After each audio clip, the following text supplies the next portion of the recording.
Good evening. Welcome, everybody. My name is Emanuel Pastreich, and I am a professor here at Kyung University and also the director of the Asia Institute here.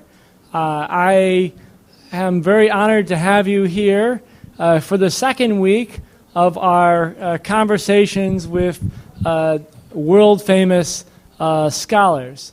I think you all have the translation device. 통시통역 있으니까 그 기계 쓰시죠. 그래서 you can use 필요하시면. If you don't need it, you don't have to use it. And we are very honored to have you here. I think this is for us here at Kyung Cyber University and at the Asia Institute. It's a tremendous opportunity for young people like yourselves to speak directly with famous professors from around the world and to start a real, sincere discussion about what we can do and what we can achieve together. This evening, we are particularly honored to have with us Professor Michael Puett. Michael Puett is a professor of Chinese history and an expert particularly on the institutions, the philosophy, and the ideas of ancient China.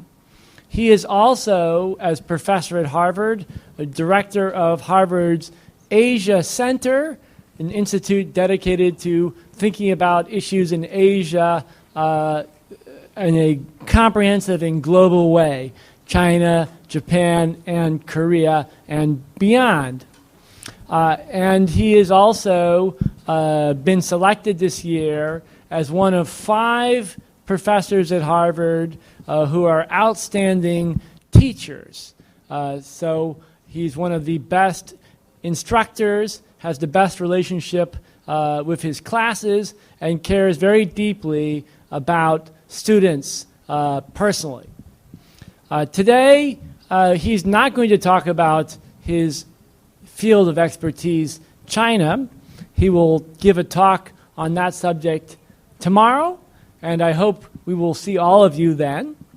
But rather, he'll talk a little bit about Harvard itself, and particularly from the perspective of young people, what it's like to be a student at Harvard, what teaching is like at Harvard, and above all, how Harvard students live, how their experience is like, what it's like to study and to learn at that institution.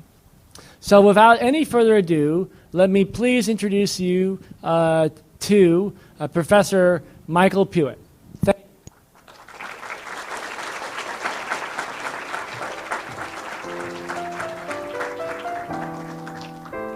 Great, thank you all very much. Is the sound good? Can you hear me in the back? Is that good? Okay, great, thank you. So first, let me give my deep thanks to Emanuel Pastreich for putting this together and for the much too nice introduction, to the many people at Kyung University who have done such an extraordinary job in organizing this, and of course, above all, to all of you for coming. It is a tremendous honor for me to be here at Kyung University, and a tremendous honor for me to have this opportunity to speak to you about what we're trying to do at Harvard, things I think we do well, things perhaps we don't do well that we can talk about, and give you a sense of what life is like at a place like Harvard, what we're trying to do. And then from there, I'll say a few words about perhaps some ideas for where we can go in the future in terms of education and in terms of how we should be trying to study. And then we'll leave plenty of time at the end for questions, and I very much look forward to hearing from you, your thoughts, your concerns, your queries, your questions. So my deep thanks to all of you. So let me simply begin with a few statements about life at Harvard. The good and the bad, but I'll begin with the good. So I think we do a few things good. So at Harvard, we have a statement that we hear often as professors, and students are told very frequently. Our goal at Harvard, and there are minuses to this too, but here's the plus side, our goal at Harvard is to create future leaders of the world. And what Harvard means by that is something very specific. We do not see our goal as educators to train people to be incredibly good in some very specialized particular area of knowledge. Some students will want that. And we tell them explicitly that's fine and good, and then you can go get a master's or a PhD or a law degree or whatever degree you want to in some particular type of knowledge. As an undergraduate, we tell them that's not why you're here. Why you're here is to learn to think big. And our goal, we tell them very explicitly, is to help train people to think big, to think critically, and to think very seriously about what roles they could potentially play in changing the world. And we tell them very straightforwardly, assume that the world as it currently exists hopefully has some good points, but has lots of problems. Assume that most of what we think about the world is probably wrong. More importantly, what we think is probably wrong is probably wrong. So most of what we'll be teaching you, the students, we tell them, are traditional ways of thinking about economics, politics, etc., any significant piece of which could easily and probably will be proven wrong in the course of your lifetimes. And therefore, what we're going to do in these 4 years is the following. We're going to teach you, yes, basic skills about what we think is going on in terms of economics, politics, world history, etc. But at every step of the way, we're going to tell you, assume that what we're telling you, us, the older people, is probably wrong.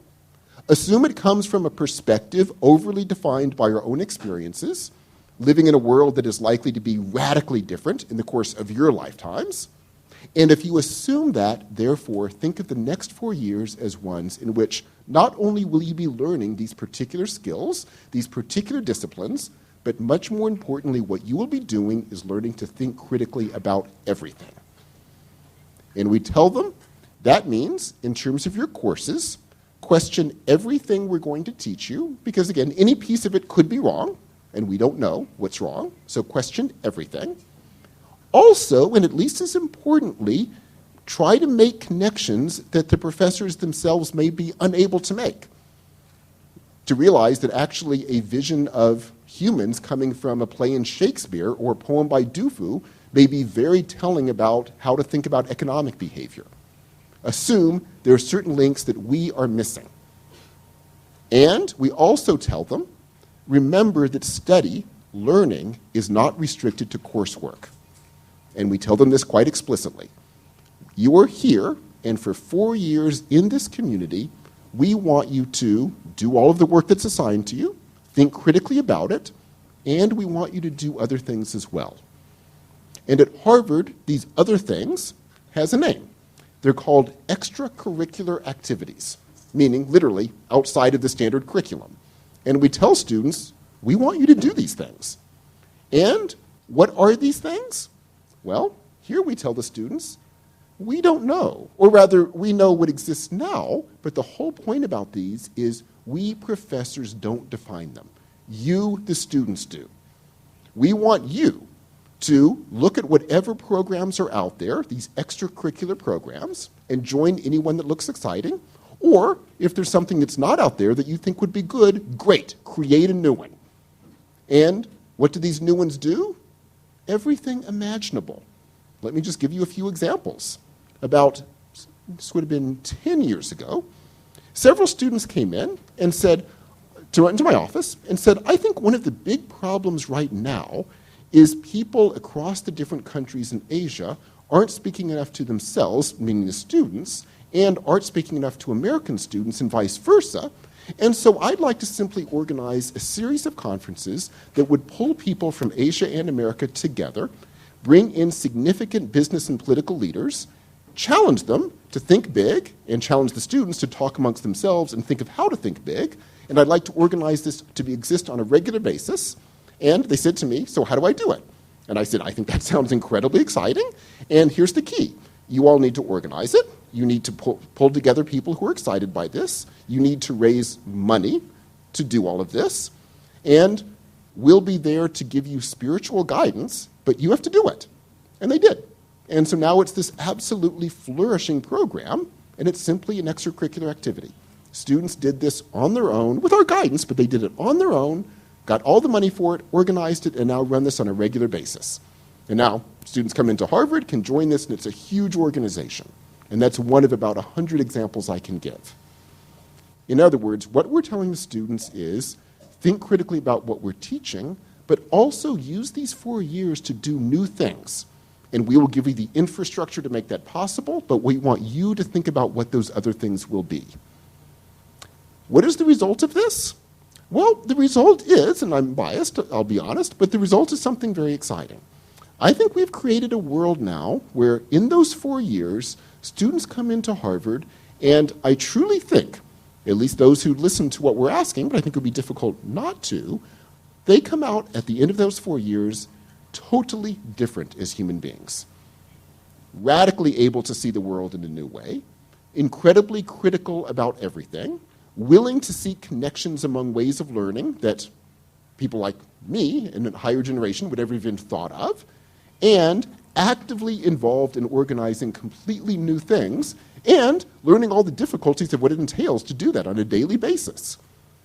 And if they do this, and again, the vast majority do, they come away completely changed human beings. And how, in our opinion, does this stand up to our overall vision that I mentioned? Training them to be the next generation's leaders? Because our fundamental commitment is as follows. We fundamentally believe that what a leader entails being is someone who can see problems before others are even able to see them, can convince people to try to solve that problem with some kind of a solution either they have developed or by pulling people together that that group can develop, and taking the world into completely new directions. And to do that, you have to be able to think big, think originally, think completely outside of the box, make connections of things that otherwise would never be made, have practical abilities of how to actually organize something like this to do something new, and if they can do all of that, then they're set to be leaders. And then we tell them very explicitly, when we say leaders, we mean the ability to lead people in change in whatever direction that will mean, and we don't know, in whatever field that will mean, we have no idea, and that then they must take the next step. At the end of those 4 years, they have to decide what kind of a leader will they be? How do they think the world needs to be changed? What will they do to change this world? And we tell them explicitly, we'll answer none of that. We will simply try to give you the skills to take you to that, the ability to begin to do it on your own. And I think by doing this, we've created a very, very exciting world. Now, if that is the overall vision, let me give you a few more concrete details about what this means if you're a student at Harvard and what on a daily basis a student would be doing. But first, let me tell you a bit about our courses as well. What type of courses do we actually create given what we're trying to do? Well, let me give you one example. We decided that we at Harvard, like pretty much every university, we have a series of courses that are required of every student. And so students have a lot of flexibility to take courses, but there are certain things we want students to learn across the board. And so like most universities, we had a standard set of courses. And we used to call that the core curriculum, the core simply meaning the core courses that anyone should take. And these were a limited number of courses. Students had some option about what core courses to take, but we had defined areas, and they had to take a course within each area, and it was a restricted number of courses. And then we decided, when the core was created, its goal was precisely the one I mentioned, to try to help students think critically. And we decided a few years ago that it was now no longer living up to that goal, and that the courses had become kind of tired and rote, and the same professors were sort of teaching the same things. So we decided, okay, let's get rid of it. And let's create something new. And what we created was something called general education. And here too, it was defined fields of knowledge in which students had to take one course, and they were given flexibility. But unlike the earlier core, what we did was to say what defines a general education course, as opposed to another course the student may take, is the general education course will be explicitly geared toward our higher goals. And so, if you're a professor and you want to teach a general education course, you have to apply. And one of the fundamental questions you have to ask is, you have to be able to answer and convince the committee to see if the course will be approved, is the following. The question is, in 5 years, what do you want your students to have gotten from your course? assuming they'll have forgotten all the specific details, but what precisely is it that you want to teach them? How precisely will that thing that you're trying to teach them help them to become a better human being in that period after college? And your answer to that cannot simply be, I want to train them to be good sociologists or good economists or good literary experts. That's not a general education. The question is, how in 5 years will this somehow fundamentally affect and change their life? And if you can make it past this bar, what it means is the following. You're teaching a course that isn't simply designed to teach them X, some field of knowledge. You're teaching a course to try to direct them to think critically in some significant way. And we tell professors explicitly, you may want to do this as a traditional lecture course aimed at talking to a big audience. That's perfectly fine. You can also experiment. You can run these as tiny seminars. You can run these any way you want to. All you have to do is convince us, and I've been on the committee, convince us that it's a course that will help students to think big. And so, if you're a student at Harvard, you take a series of these general education courses, which, as the name implies, therefore, are general education, teaching students to think big and helping them to take those next steps to allow them to become great leaders. Then, of course, they also choose a major. At Harvard, we call it a concentration, in which they will choose a specific area of study, but here, too, we encourage them explicitly to say, assume that a lot of what you'll be learning is probably wrong, and so take what you're learning in the general education courses, take that critical thinking, and utilize it as well in these other courses. And then again, of course, as I mentioned, you have the extracurricular activities too. And what this means is the following.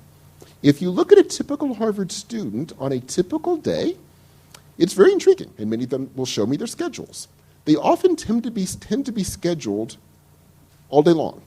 And literally, they'll do one course, a meeting of an extracurricular, another course, another meeting of a different extracurricular, another meeting of a get-together of several students who are thinking of creating a new extracurricular program, then going to a discussion section, then they'll have a meeting of a study group for another class, and their entire day can be completely filled this way. And at times, I wonder if this is a good thing, but the good part about it, I'll get to the negative part later, but the good part about it is part of what we're training students to be able to do is, in a sense, kind of balance all of these balls that are being thrown up in the air and say, you have to be able to do all of these things. You have to be able to learn your economics work and do it well to make it through that next discussion section. You have to be able to read this poem and take it apart quickly and be able to see its essence and see what's significant about it so that then you can know that evening you need to give it 2 hours to really think about, and then you need to jump the next hour after that and think of how do we organize a $100,000 event that will be spread out over the next 5 years well after I've graduated and somehow create the leadership ability to have an infrastructure to keep that going. And you do that all within a single day. And if you can do all of that, then by definition, you're going to start making these connections that I was mentioning. By definition, that poem that you're reading for 2 hours, you're going to start seeing it connecting in some weird way to your economics problem. And it will have an effect on how you're thinking about how we actually pull together a committee that can somehow function for several years on end and have long-range plans. And it forces you to think big. And what we're telling our students in practice, therefore, is by doing this, you are actually putting into practice precisely what we're calling on you to do. If you can pull this off, by definition, you're going to be not only thinking big, but acting in the world in some kind of very exciting and effective way. Now, so far I've been telling you good things. Here, let me pause and give you one of the possible negatives that we've actually been thinking about. Immediately you might think, and quite correctly so, but if you're scheduled that tight, do you have time to really stop and think? Because you're running around doing so much all the time. And we agree, it's a problem. And let me give you a very concrete example of something that we've been doing recently to try to rethink part of this. We've actually been actively saying, can we actually do something to, in a sense, promote slower learning? Slower in the sense of, I just mentioned reading that poem for an hour, maybe you need to read a poem for 3 hours, but there isn't physically time. And so one of the things we've been doing in these general education courses is intentionally assigning less work. Let me just give you one concrete example from my own class. In one of my general education courses, I used to assign just tons of reading, telling students, I want you to learn to read huge amounts of material, digest it incredibly quickly, see the essence of that material, and think through the problems of it. And I still teach a few classes like that. But in one of my classes, I've said, I'm going to do the precise opposite. I'm going to assign very little reading, but I'm going to ask you to read it word for word and think about it incredibly carefully.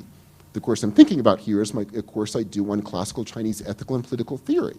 And I tell students, I want you to read Confucius, Zhuangzi, these great thinkers from the past, but I want you to really read them.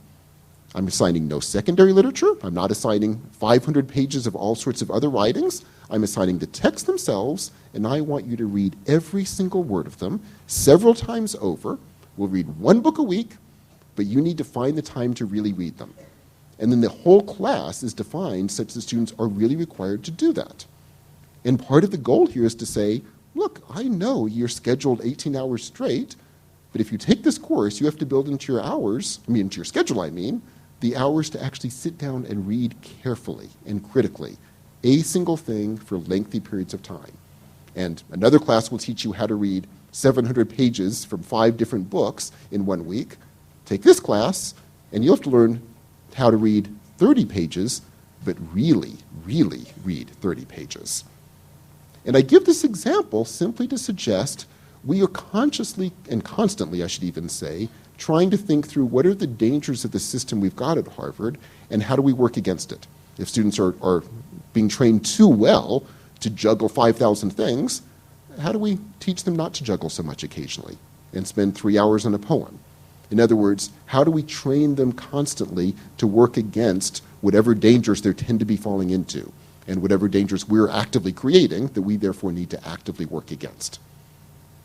The result of this is, I think, that we've become pretty good now at being self-reflective at the type of curriculum we're creating, the type of work environment we're creating, the type of lifestyle we're creating, and very self-consciously trying to endlessly tinker with it, radically change it, work on it, however we need to try to make it work better.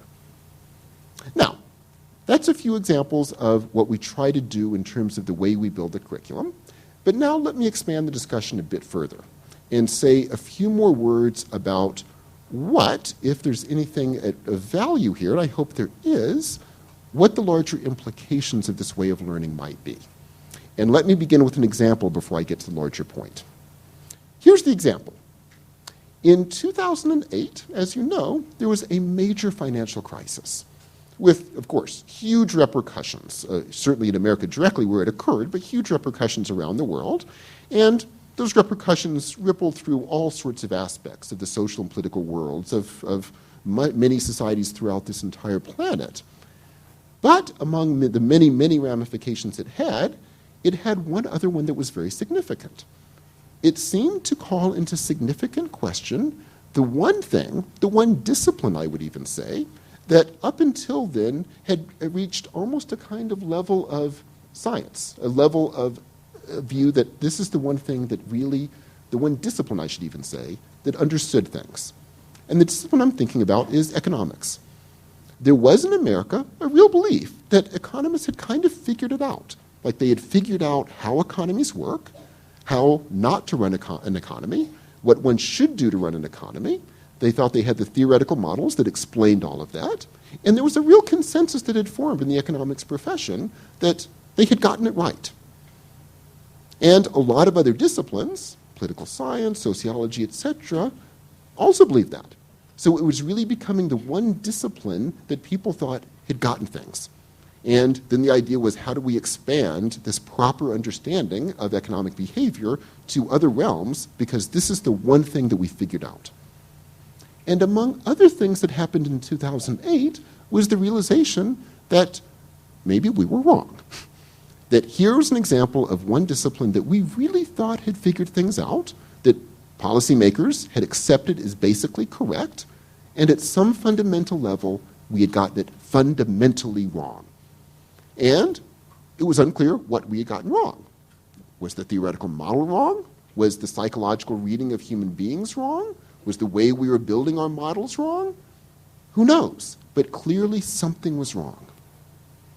Now, what happened at a lot of universities around the country in America when the financial crisis hit was to say, well, maybe they were wrong, who knows, but that's not the immediate problem. The immediate problem is because of the financial crisis, we have no money. And so what do we do if we have no money? Well, let's make big cuts.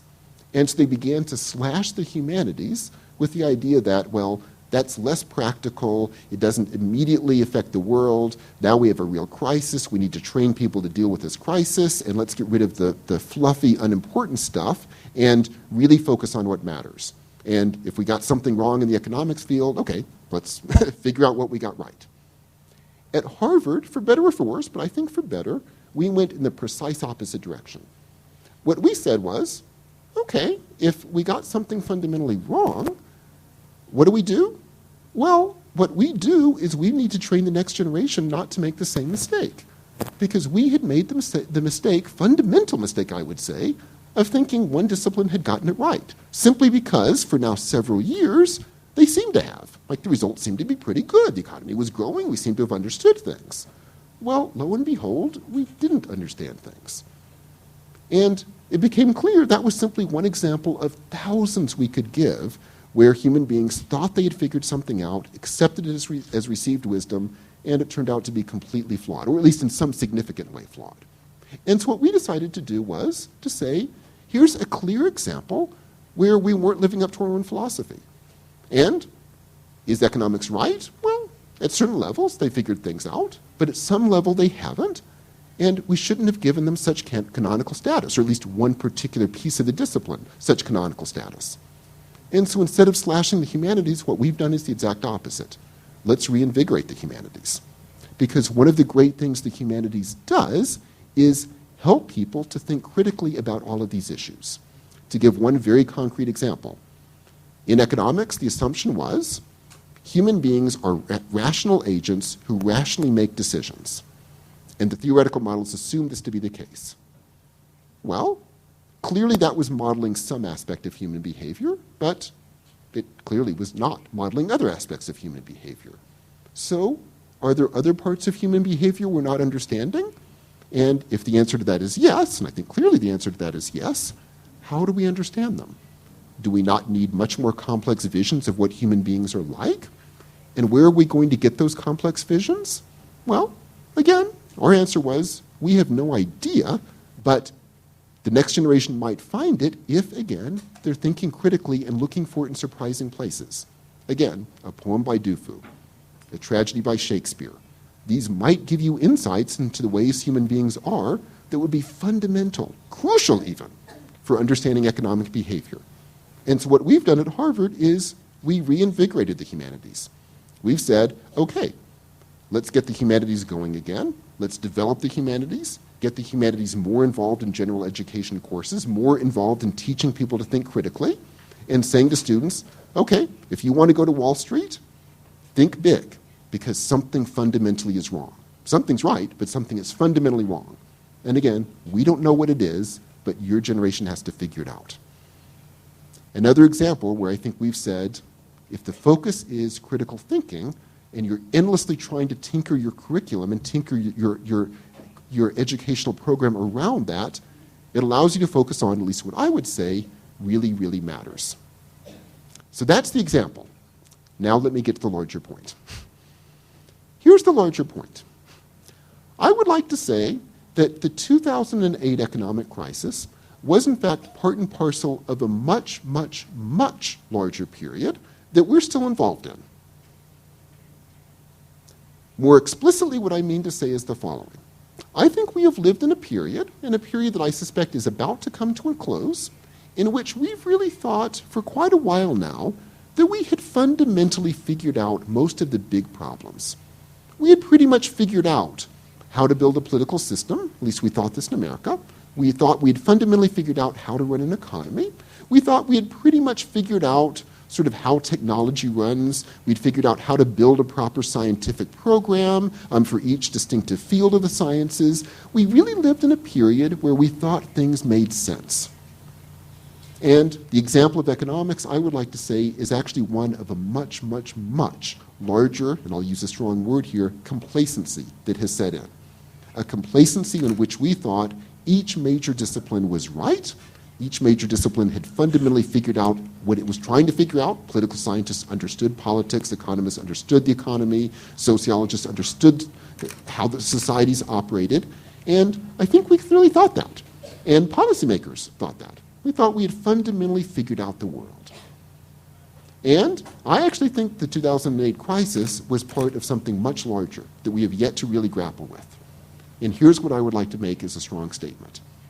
What if, and I'm obviously going to argue this is the case, but I'll pose it as a question, what if, in fact, this complacency has been incredibly dangerous? It's been a period in which we have failed as human beings to grapple with some of the fundamental problems that have been growing in the world over the past few decades. What if, by being so complacent, we have been allowing those problems to grow and grow and grow? What if, precisely by allowing them to grow and by failing to even realize they were problems, we have been directly responsible for the fact that many of these problems have reached a point where it may be honestly difficult for human beings to be able to deal with them? And what if the 2008 crisis was nothing compared to the crises that we're going to face? To give you just a few obvious examples. The ecological crisis that we as human beings will be facing, and your generation will desperately be facing, with honestly the future of the planet right there in its hinge. The complacency about political systems. In your lifetimes, huge debates will emerge about how to build a proper political system. And everything we've been assuming over the past few decades is likely to fall to pieces. Economics. New forms of economic activity are developing all over the world, being completely missed by the analysts, the policymakers. It could all take the world in fundamentally new directions. What will all of this result in? Well, one extreme possibility is huge crises that will literally destroy the world or lead to massive wars that could destroy much of humanity, massive, massive social disruptions leading to, given the population base that we currently hold, massive levels of starvation. And I'm talking about issues that will happen quite possibly in your lifetimes, in the next few decades. Right when we thought we were on the verge of creating a world in which we'd figured out everything, all the big problems were solved in human history, and we're finally on the verge of an era of great peace. It could be the precise opposite. And we might have been directly responsible for creating that world. Not only because we literally created it, but also because we've allowed it to grow without even recognizing it. So that's the what if. Even if what I've said isn't going to occur, even if, because that's actually irrelevant, but even if it's not going to occur, the fact that it might, the fact that it could occur, means that your generation could be a crucial one. Your generation is going to have to be the one that may be facing all of these problems. You may have to confront problems that my generation, frankly, failed completely to confront, and you may have to fail them without the tools to confront them. You may want to say, okay, how do we build a political order? And you may read all the political science textbooks and realize they're not dealing with the big questions. And the same is true in all of the major disciplines, at least possibly. And if that's the case, or again, more importantly, if that might be the case, which is the crucial issue here, what it means is what every single one of you needs to be doing is, whether it's the Harvard model or not, but what you need to be doing is using this crucial period to start studying, but studying in a very significant way. You're not simply studying to get good test scores, although that's obviously important for all sorts of practical issues. You're not simply studying to learn whatever discipline you want to learn for whatever career you think you might want, although that can obviously be very important too. What you're studying to do is to learn to become a critical thinker and learn to become a leader in the sense that we are using the word. A leader meaning someone willing to confront the world and try to change it in whatever way that could mean. And this is what your goal should be. Whether you're going to attend a Harvard or something else altogether, it being irrelevant to this, but that should be your goal. And if my generation has, and I fear it has, failed to confront problems, your generation may not frankly have the luxury to fail as we have. The world may not allow another generation to miss the boat. It may be up to you to see if this world can be saved from the ecological and likely political crises that it could very well be facing. And here's what I would like to say is the most exciting part of that. How are you going to do this? And what will that world entail? And what kinds of solutions are you going to have to come up with? The exciting answer I would give you is I have no idea whatsoever. Or rather, I have tons of ideas, but I suspect probably many, if not all of them, are completely wrong. The important thing is you'll be confronting problems that I suspect no one in this room now could even imagine, and needing to come up with solutions that no one in this room could even imagine. And you may have to do it when the stakes are unbelievably high, also at a level difficult to imagine.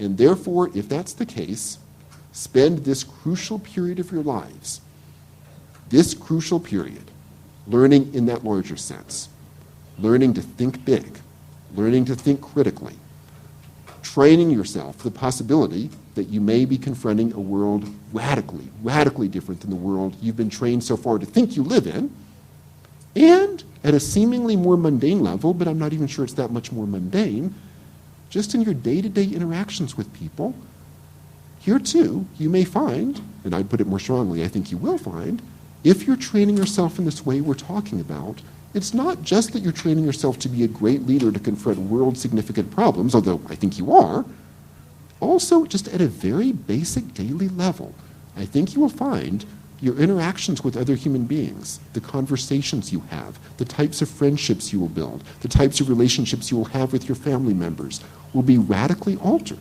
Because when people are training themselves to be better human beings, you're training yourself not only to deal with the huge problems, which is crucial, you're also in a sense kind of training your dispositions to be able to interact with other human beings well at a daily level, moment by moment.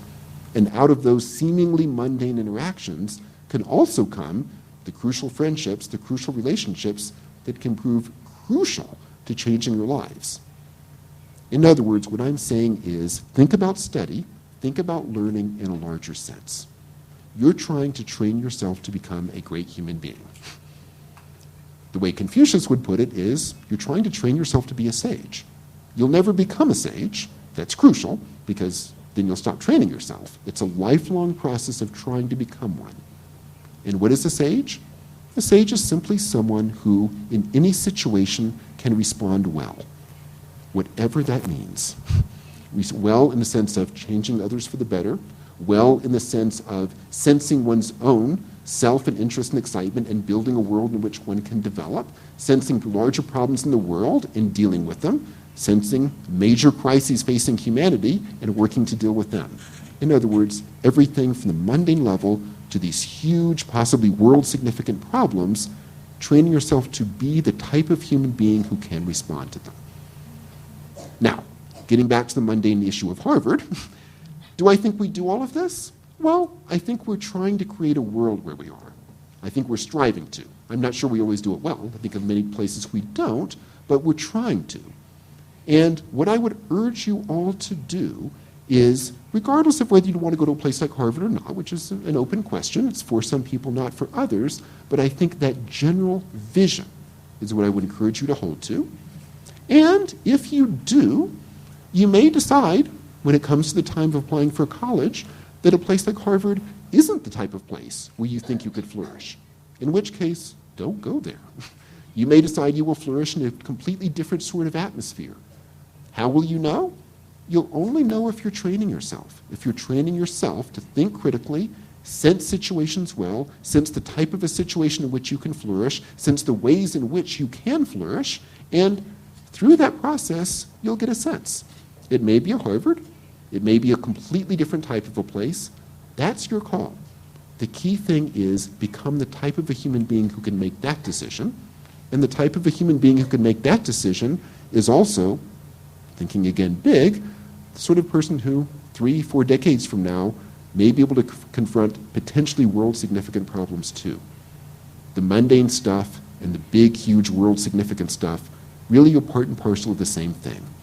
Train yourself to think critically, think big, think of how you can flourish as a human being, and if you can do that and train yourself to do that well, you will find everything from your friendships, your relationships, to your ability to be a truly, truly great leader will all suddenly become dramatically changed, and all will become possible.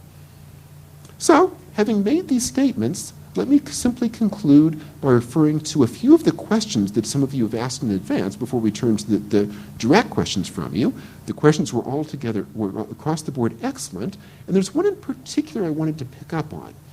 One of the questions was, well, if study is so important, and clearly as a professor at Harvard I'm saying study is important, how is it really going to help me? Because frankly, studying doesn't seem so exciting all the time. And I know it's important, but if I feel I'm working against my basic things I want to do, how is this really good beyond very immediate practical concerns?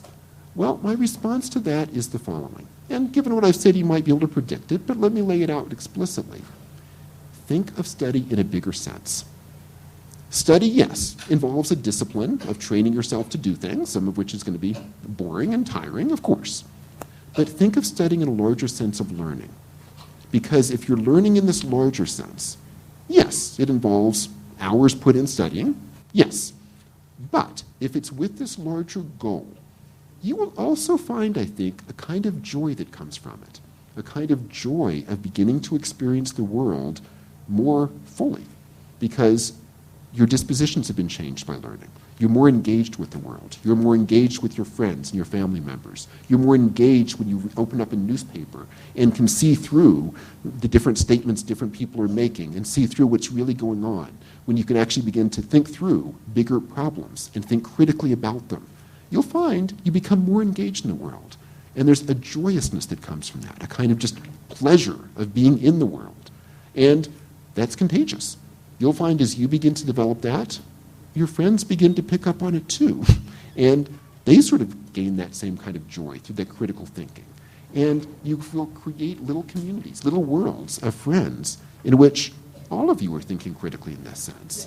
And as that develops, it grows and grows. You start feeling more excited. Your friends start feeling more excited. Your family members begin responding to your excitement. You become more able to decide what directions you want to go in your life, where you think you can flourish best. And there's a true joy that comes from that. And what I would say is, when you're studying, think again about studying in that larger sense. You're training yourself to be a great human being, a lifelong process. And begin to feel the joy that comes from that. And as you begin to feel it, it will grow. And you can almost feel it physically. There's just this pleasure that comes out of being more engaged in the world. And start working toward that. And if you do, all of these other things that we were talking about, you will see will come almost naturally from that. It's a lot of effort, but naturally in the sense that it will continue to grow. You'll just sort of feel this more active engagement, from which will come everything we've been mentioning. An ability to be more engaged, more critically thoughtful, more like a true leader in this other sense that we were talking about, and more able to find what excites you as a human being, areas you want to flourish in, an ability to move across different fields of learning, create new fields of learning, create new worlds altogether. You will begin to feel that at a very seemingly mundane level just through those early attempts to begin to sort of sense that engagement. And so my response to that question is, think about studying as learning. If you're learning, in the sense that we're talking about, everything else will follow from it. And I think you will find you'll have an incomparably more exciting and more inspiring life. And if the bigger issues I was mentioning do occur, you'll find yourself incomparably more able to be engaged within them. So let me simply conclude with the following statement. I began by talking about education at Harvard, and we'll be happy to answer any questions, even very, very concrete ones about that. But I also want to put it within a larger context. Regardless of whether we do it well at Harvard or not, and again, I think we do some things well and some things not well, try to take from this the larger message. Think big, think critically, focus on training yourself to be more engaged in the world. That's the key part of what you're trying to do at this stage in your life. Once you develop it, you'll develop the routines that will allow you to continue to developing it. And I truly think you will find, if you look back 5 years hence, you will suddenly realize you've become a radically different human being, different in a good sense, more engaged, more alive, more active, more fully engaged, more strongly sensing what excites you as an individual, and able to fully be involved in the world at an incomparably higher degree than you ever could have gained without that training.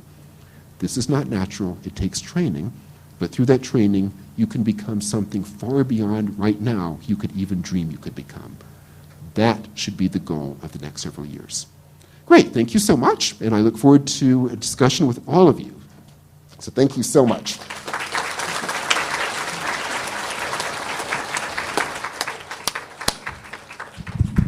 Great, thank you so much. And the next stage of this will be, in fact, a conversation. And the way we'll organize this is please feel free to ask questions. Emmanuel Pestreich, our brilliant bilingual, he's actually knows far more than just 2 languages, but among the many languages he knows are both English and Korean. So he will be here to help me. And feel free to ask anything. And you're welcome to ask very, very concrete questions. You're welcome to ask very, very big questions. You're also welcome to make comments, and we can run this more as a larger conversation. So thank you all very much, and we'll open things up. Thank you. 한국말로 질문하셔도 됩니다. 통역기가 있으니까요. So thank you very much, Michael, for an excellent talk. Please sit down and make yourself comfortable, and everyone else, I hope you'll all feel very comfortable. You're here among friends, and we want to have a sort of a very relaxed discussion about this question, both about education, study at Harvard, but as I think Michael has made so clear, the issue is not so much that you have to go to Harvard and be in the Harvard class, but rather that there's a critical understanding of trying to understand how the world works and also how I can contribute that can transform any of your lives, any of your classes into a Harvard class. So it's not just external, it's an internal one. I'm very, I could say one more thing, can I? Because so Michael made a very important connection between studying at Harvard, studying here, and the issue of leadership. And there's a wonderful phrase, which I'm very fond of, by the anthropologist Margaret Mead. And she said, do not underestimate the ability of a small group of people to change the world. Do not think that a small group of people cannot change the world. In fact, it's the only way it's ever been done. So when you study, when you read your book, you should think about how you can change the world. And I would not underestimate the capacity of you, students, young students here in Korea, a country which has enormous cultural influence and economic influence throughout the world, not underestimate your ability to change the future of this earth. So let's start some questions for... Hello, my name is Tony Kim. I'm attending to DFLHS. Do you know the Devon for Language High School? Yeah. I want to ask you how would you or the Harvard University would define the word creativity? Yes. Great, wonderful question. Thank you so much. And we try to define the word creativity as broadly as possible. So what does it mean to be creative? Well, it can mean you as an individual come up with something radically new, unlike anything else ever invented in the history of humanity. That's one definition. However, we're very convinced that that's only a definition. True creativity can come from completely surprising ways. So true creativity can also come from working on something so intensely, trying to figure out how, for example, Du Fu wrote a poem, that from that process, you're training yourself and you become able to do something completely different than what you thought you would have ever been able to do before you began the process. That, too, can be incredibly creative. And so what I would say is, in general, I think this is a general view at Harvard, but I would say it more strongly as well, that don't think there's any one definition for creativity. Should you try to be creative? Absolutely. What will that mean? Who knows? And the key, therefore, is engage in a process of training yourself to become a better human being in all the ways we were talking about. More engaged, more involved in the world, a greater degree of critical thinking, focused on finding what helps you to flourish as a human being. Out of that will come incredible levels of creativity, but who knows what that will entail, which again I would say is a very exciting thing. It's great to not have any idea of where that will take you, or even what kind of creative things you will be doing, or even what creativity in that new world you'll be creating will entail, but somehow or another, it will be incredibly creative. And somehow you'll look back and think, wow, I've done something completely different I never imagined I was capable of doing. That would have been creativity. Thank you. Thank you. Great question. Can I ask you another question? Please, please. Yeah. Like, do you think that there can be some drawbacks in being creative? Yes. Yes. I think one of the dangers of the notion of creativity is precisely that so many people define it too tightly. And so, in the example I was giving before, one way of defining creativity is, again, I suddenly right now need to think of something totally new that no one has ever thought of in the history of the world. Well, probably it's unlikely that any of us right now at the moment could suddenly think of something completely new that no one has ever thought of in the history of the world, which means with that definition of creativity, we end up almost assuring that we're going to be incredibly disappointed, seeing ourselves as failures, and even worse if that's possible, then endlessly trying to think of something new, like okay, what has someone not thought of so I can be radically new and creative by thinking of it? And that's a horrible way to be, because of course not only will you be disappointed and endlessly unfulfilled, you also won't even be spending your time training yourself to become a better human being. You'll endlessly be trying to think, okay, what can I say that people will think is new and creative? So that's the danger. So the focus, I would say, on the contrary, is training yourself.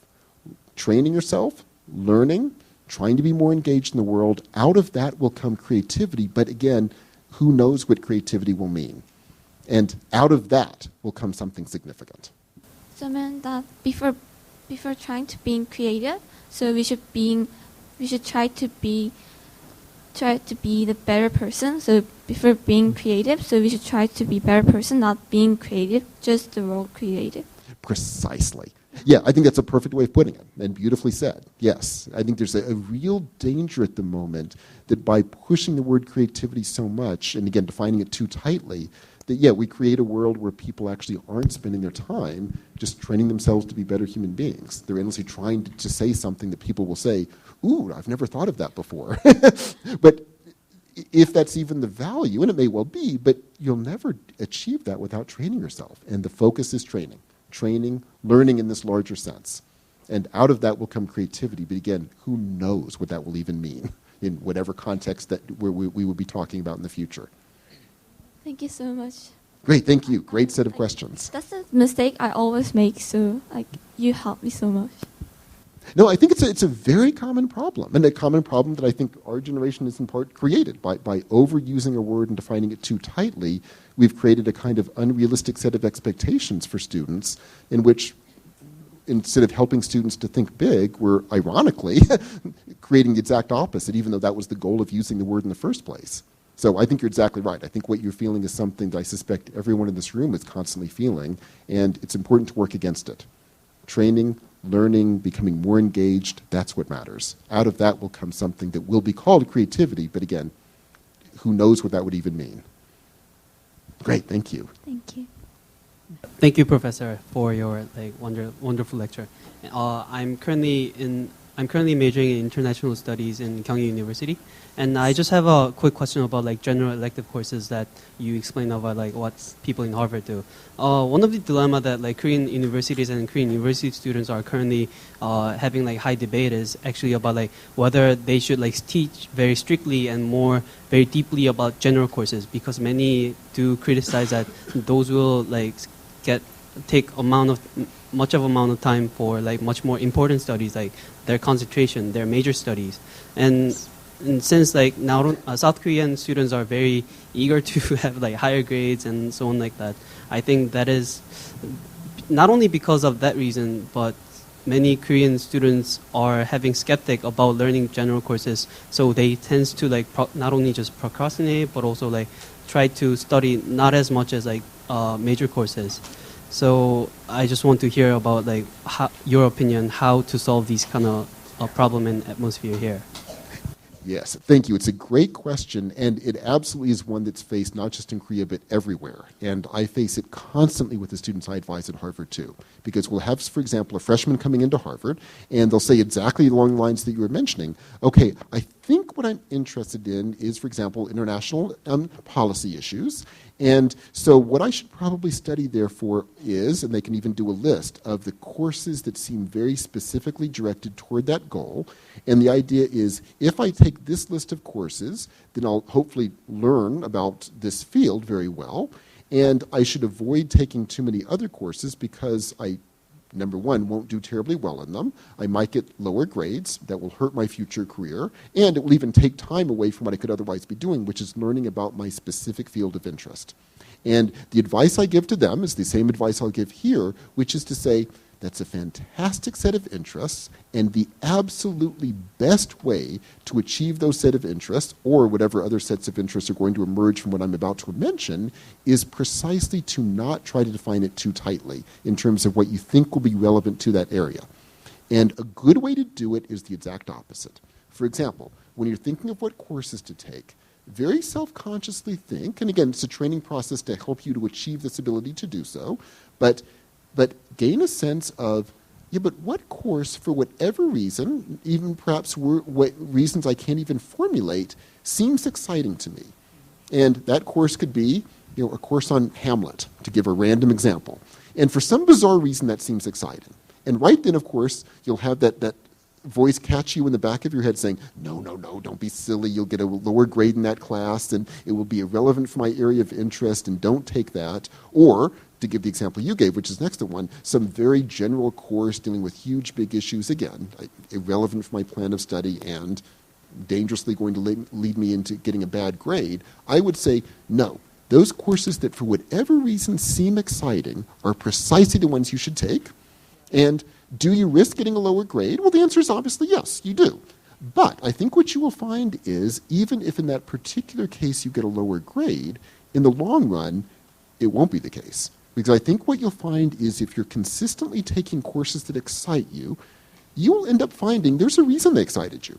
There was a reason that even if you couldn't formulate it, you really wanted to take that other course. And if you take it, you'll find pieces of yourself being trained and developed in ways that you hadn't imagined. You will see your ways of thinking about your specific area of interest, international studies, will be growing in ways you could not have imagined. And with that will come a level of excitement that will lead you to be more engaged in the area of study, more, I'll use the word here, more creative, but creative coming out of that process of training yourself by exploring things that interest you. And in the long run, you will do incomparably more exciting work. Yes, I think you'll in the long run get incomparably better grades, not necessarily in the short term, but in the long term. And more importantly, you'll find your career going in directions you probably could not have otherwise even imagined. New ways of entirely thinking about international policy that you couldn't have even dreamed of otherwise. So I would say absolutely take those risks, take those chances, take those big courses that seem totally outside of your area simply because they seem interesting, even if, again, you don't know why yet. Do that. And it's a crucial part of the training process. It's a crucial way of becoming a bigger, more again, I'll use the term again in the specific sense, more creative thinker, precisely because you're not simply trying to think, okay, how can I say something new about this field, but you're rather training yourself to be more open to things and to learn new things and to become a different being by learning these things that you hadn't even dreamed of before. So definitely take those big courses, take the weird courses, and see where they take you. I'd like to say just a word about the question of creativity. So one of the issues, if you think you have to start with creativity, I sometimes think that may be the wrong view, and I'd like to bring your attention to a very important philosopher of the 20th century by the name of Viktor Frankl, and he wrote considerable length about what he thought was the essence, and which I think is very helpful for us, and that is meaningfulness. That you may do something or have an idea which others have had before you, which is constantly true. It may be an act which no one else will ever know that you did, and that this is actually not a problem. The essential issue is that the action, what you learn or what you do, that it be meaningful to you, that it have significance and value. But of course, for an act to have significance or meaning is a creative act. You have to understand that by doing this, it has this significance. I'm doing something which has relevance. And I think this, for most of young people, is maybe the biggest problem that you face, is that because of technology and information, that the meaning, there's a wonderful phrase I read the other day where someone said, we have more and more information and less meaning. And that this is a sort of critical question that we wrestle with. All right. Hello, Professor. My name is Kyung, and I'm also an undergraduate at Kyung University studying international relations. I just have a question about the basic education system of Korean society and how it relates to Harvard. So regarding many undergraduate students as well as students who are entering undergraduates, they intensely and fiercely try to get pressure both internally as well as externally from their parents and their families as well as their friends in terms of getting better jobs than everyone else. This has been a common norm for many Korean society since 1980s and 1990s. And as a result of this, it creates a lot of competition and a lot of fierce and intense ways in which students try to strive to become the best in their studies. So in terms of relating this with Harvard students, you mentioned on your lecture that Harvard students, what they learn is to think big and think global. And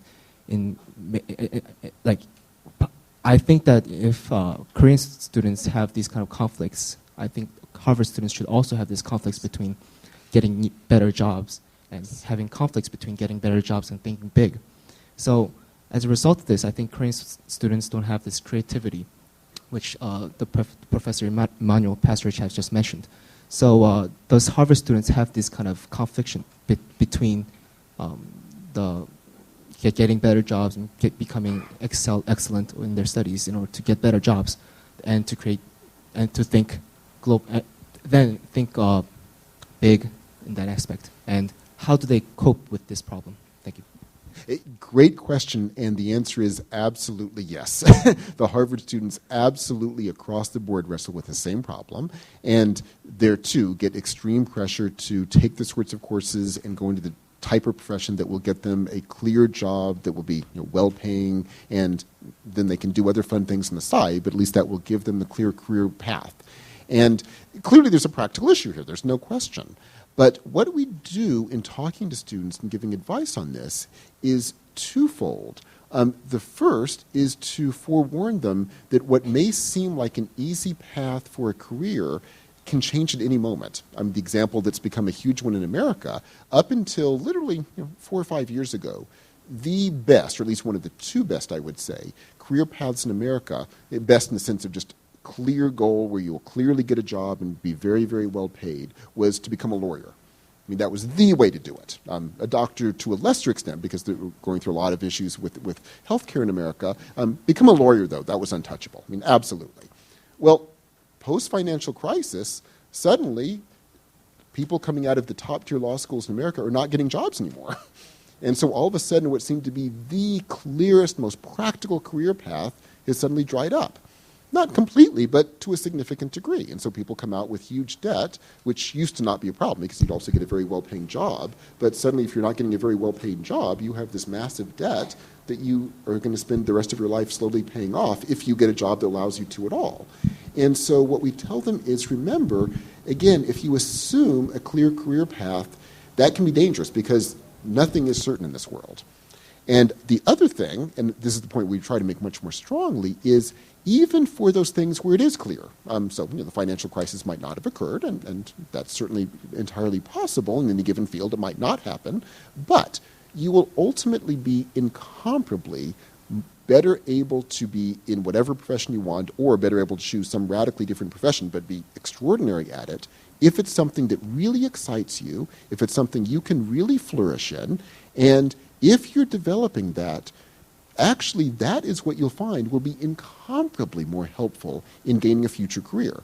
Even if, in the end, when you do this, you decide, for example, but I really do want to be a lawyer, even though it's now drying up, that is what excites me. Well, I can tell you right now, as someone who's watched many, many generations go through this, the law schools now are actively looking for people who didn't simply do the obvious thing, because now they're thinking, okay, since it's drying up, we need exciting people who can rethink the legal profession. And who are those exciting people? Well, again, they'll say, we don't know, but we know it when we see it. Like we see an application of someone who didn't do the obvious things and didn't take the obvious courses. And all the applications are people who did that. It's the people who did something else exciting. Those are the people we want to jump at. Those are the same people who will also be more exciting, who, by the way, will also down the road get the great jobs. And so one of the key things I try to tell students at Harvard is the distinction shouldn't be thought of in terms of practical, impractical. In other words, practical leads to a good job, impractical may be more exciting, but no job. Actually, that's not the distinction. The distinction is at this stage in your life, learning in this larger sense, finding things that excite you, finding ways you can flourish, finding the sorts of things that you want to do that can enable you to flourish, and by spending the time now to do that, that will put you in a position, yes, to flourish, and in the long run you'll find it's also incredibly practical. Can I say a word about the practical aspect of this? So it's an extremely practical issue. In fact, humanities is very practical. There's a little phrase which is attributed to Charles Darwin. It's actually, he never said it, but it summarizes his theories, and it's this. From his idea of the origin of the species, Jinwaron. So he says, it's in evolution, the animal which is successful is not the strongest animal, and it's not the smartest animal, but it's the animal which is able to adapt quickly to change.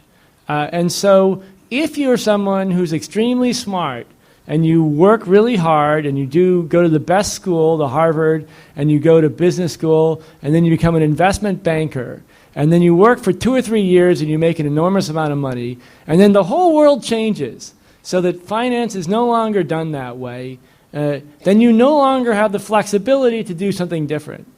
But if you majored in you studied a broad range of things, and you can do this and you can do that and do that, when the life throws a monkey wrench into your experience, right?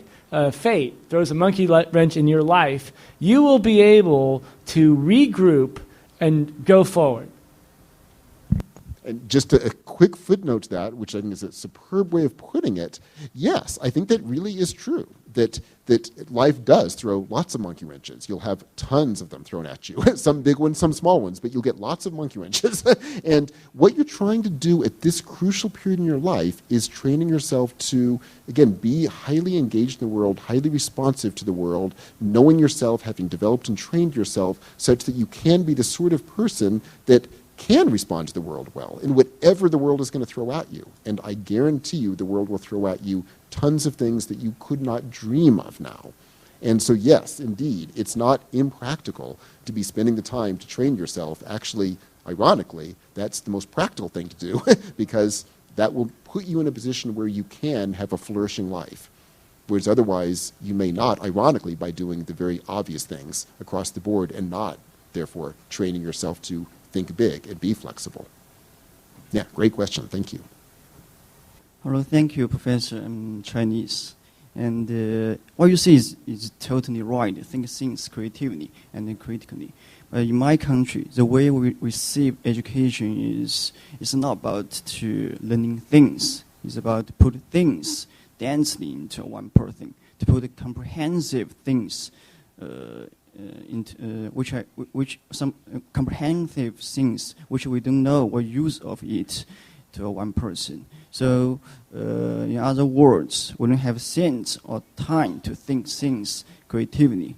So, but nowadays somebody come out to ask us to think things critically and without defense. Do you think it will help, or will we change our mind to think things creatively?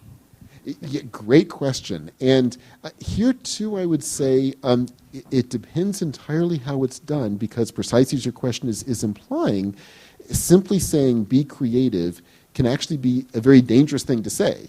Because, again, creative can simply mean somehow you have to do something that no one has ever done before. Which, again, I mean, how's that even a reasonable request to make of a human being? And why would that even be necessarily a good thing? I mean, if someone is coming up with a thought, oftentimes what in the long run will be seen as highly creative thinking comes from putting together elements from many ideas from the past and being able to apply them to a radically new situation. That's creativity, but it doesn't come by thinking, okay, what can I do right now to be innovative? It rather comes from training yourself to learn all sorts of things, sense situations well, and respond well. So, getting back to your question, yes, simply saying be creative is highly dangerous. I think the way to put it on the contrary is to say, spend the time training yourself, sensing what excites you, becoming more engaged and building a world in which you can be more engaged and flourishing, and out of that will come the sorts of things that later will be seen as being creative. And let me just, on this point, give a very concrete example. One of the things I think is becoming dangerous throughout the world, and this is true in America too, is increasingly with an overemphasis on trying to train people, or I'll even change the word because I want to use train in a good sense, trying to direct people toward things they're really good at doing, with the idea that this is going to be very practical. So if we can find people who are good at math, we'll sort of direct them into math programs, and that way down the road they'll be really creative because they can do great math things. And we'll find people who are really good at some other thing and train them direct them from a very young age to go into that direction. And that's the way they can be creative, because they'll learn that thing really early and can be new and innovative in that field from a very young age. And I think this is a very dangerous way to do it, because actually what you're trying to help students do is find what excites them. And what excites them, or putting it more directly to you, what excites you may or may not be something that you're naturally gifted at. And it may be. Like, you may find that you're naturally gifted at music and that's the way you want to spend your life, and that's great. But you may find you're not naturally gifted at something, but for some reason it really excites you. Great. Do it. Let me just give you two concrete examples of the ways that actually this can counterintuitively be very helpful. I have a very good friend from graduate school who is now recognized as a truly, truly great linguist, learns tons of classical languages. He began with Sanskrit and became known as one of the great linguists in Sanskrit in the world. Absolutely brilliant figure. And I got to know him well in graduate school, as I mentioned, and I asked him once how he got into all of this. And you probably would think, just from what I've said, that, oh, well, clearly he's someone who is very, very gifted at languages, so he went into this field and was able to do great things in the field. No, the precise opposite. He grew up highly, highly dyslexic, therefore incapable of reading at a very young age. He literally, he was a native-born English speaker and literally could not read, and had to spend tons of time training himself to be able to read very simple statements. And he found that so frustrating, he decided to throw himself into reading, learning languages, learning the structure of languages, learning how they worked, and sure enough, by working from this early impediment, he becomes one of the great linguists in the world. Let me give you a second example, totally different field, which I'll intentionally choose so the talk here won't be too academic, who is recognized without any question as the single greatest basketball player who's ever played the game, Michael Jordan, no question, no one would even contest that. You probably have heard the story, and it's true. Michael Jordan was not able to make the starting team in high school. High school, the greatest basketball player who has ever played the game. You would think, clearly he was at birth some unbelievably naturally gifted athlete if he could do what he did. No, he was actually not terribly gifted at all. He couldn't even make his high school starting team. High school, the greatest basketball player in the history of the world, or the history of the sport, I should say. How did he do it? Well, he talks about it quite openly. He says he was so frustrated at not being able to play the game very well, and he was actually early on more interested in baseball, but he was kept trying to play basketball, wasn't particularly good at it, but really decided that's what he wanted to spend his time doing, so he started training himself.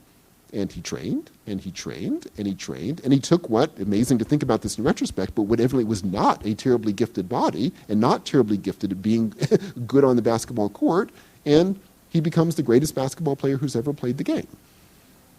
In other words, don't ever fall into the danger, and getting back to your question, I think this is the way, a danger that the educational systems are now structuring themselves, the danger of saying, I should do something because I happen to be gifted at it. Or don't allow yourself to be in a system that will too strongly direct you according to your natural gifts. Your natural gifts, your natural endowments are great, but you also have gifts that may come out on a standardized test as not being very good. You frankly may have things you really honestly are not good at, but you just love them. Work on them. Train yourself. So, getting back to the question, I think everything comes down to training. Very little comes down to natural endowment. It comes down to training. And even things like creativity, it comes out of the training. Creativity is something that, again, going back to the original question, in retrospect, you can say that was creative, but you're not going to get there by trying to be creative. You only get there through the training. So I think the key is training yourself in all the senses that we were mentioning. You can become far greater than you could ever imagine yourself to have been, and that, I think, should be the focus of the educational system. And the educational system, not just in terms of your education, but the education you're giving yourself as well. Great question. Thank you. Maybe if I could add just a word on the question of training. I think training is, of course, absolutely critical, but in some sense, there may be one stage before training, and this, I think I wouldn't so much use the word creativity as I would use the word imagination. So what I'd like maybe to ask of you when you go home tonight, or what we would ask of you is, sit down and imagine what you will be like in, say, 20 years. So when you're maybe younger than us, when you're 40, right, what would you be doing? What do you imagine yourself to be? And imagine big, right? Imagine something really important role. And then come back from that imagined what you will be and say, to get there, I need to have these abilities. They're not necessarily skills like accounting or, calculus, but this abilities to think critically, to come up with new solutions, to have a broad range of understanding of different issues and subjects, because I want to get to this goal of who I can be. And that I think that step is very important, because then the training is not painful. It's actually can be exciting, because it's not just a mindless practice you were forced to do, but rather it's something that's going to get you to this wonderful goal. 저는 경희 사이버대학교 황혜리라고 합니다. 저는 공부는 평생 해야 하는 거라는 말에 공감을 하는데, 공부를 할 때 관심 분야가 있고 어려워하는 과목이 있습니다. 근데 저는 역사가 좀 많이 어려운데, 역사를 배우고 싶은 생각은 있는데 조금 쉽게 접근할 수 있는 방법이 있으면은 좀 궁금합니다.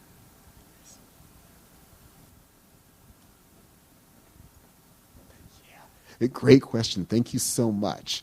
And yes, what I would recommend specifically on the question of history is the following. One of the reasons history can be so complicated and difficult is because it is complicated and difficult, and so much has happened, and we happen to be living in, relative to what's come before, a late stage in the world, and a ton has happened. And so what I would say is the following. A thing that I often do is a technique of going back and forth between two different practices in dealing with history. I wouldn't even say two conceptions, but sort of two different ways of doing history. One is the macro level. It's always helpful to think in terms of huge, big patterns in world history. What has really happened in history? One standard one we like to tell ourselves is a standard narrative of there used to be traditional societies, those traditional societies are ending and we're becoming modern. that's one way of thinking about the world, but it's not the only way of thinking about the world. And think through the big patterns. What are the implications of different ways of thinking about world history? What are the big patterns? How does one think differently about world history if one reads it according to one pattern versus another pattern? And what are the implications of these different patterns? So that's one side. That's sort of the big side. The other side is the very, very specific, nitpicky stuff of who did what where in this place that led to some counterintuitive result. The very tiny, highly specialized thing. And that's equally exciting and can be, in certain instances, equally important. And I would say going back and forth between these two is incredibly helpful. And I emphasize this because it tends to be one or the other. This is true of historians, but I would also say it's true in general. When people think about the world, be they journalists, politicians, etc., it tends to be either sort of the huge big picture people or the nitty-gritty stuff. And people who do one tend not to do the other and vice versa, and I'd say do both. Now, getting back to your question, you might reasonably say, but isn't that going to make things even worse in terms of my concern? The answer is yes, it will at first, but I think in the long run you'll find it more exciting because then it gives you an ability by going back and forth to contextualize the little stuff by the big patterns and to also flip back from the big patterns to the nitty-gritty stuff of this person got along with that person but didn't get along with that person and they had a fight and then huge results came from that. And by going back and forth constantly, you begin thinking about history in a different way. And in terms of the world that's going to come, I think it's a crucial set of skills for us to have because huge things will happen, I should say, that will ultimately change, I suspect, all of the current narratives we have about thinking about world history. And a lot of those big things will come out of tiny, seemingly tiny, nitty-gritty things in which some surprising thing will occur, in which will have huge repercussions. And if we're training ourselves to think about the past this way, we're also training ourselves to get ready for confronting whatever's going to happen in the world to come. And I guarantee you, whatever will happen is something we are not yet predicting. So think of the history in terms of training yourself to understand the past and training yourself to understand whatever is going to be happening in our lifetimes. If the future has things that will happen that are totally unprecedented for us, that actually has precedent in the past.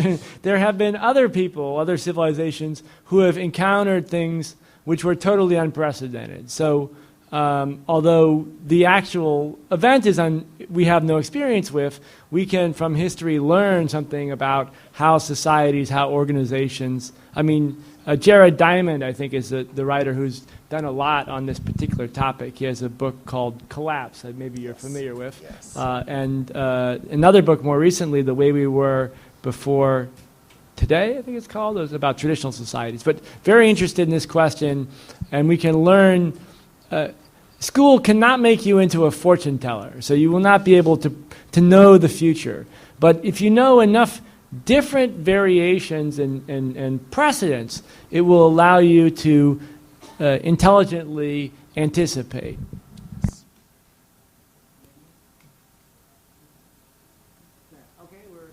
So anyway, well, I really appreciate all your questions. I'm sorry we're out of time. If you want to come up to us and ask directly, we can answer a few more questions. But thank you very much, and thank you, Michael, for joining us today. And thank you. This has been wonderful, and your questions were excellent. Thank you. Thank you. Thank you. Thank you.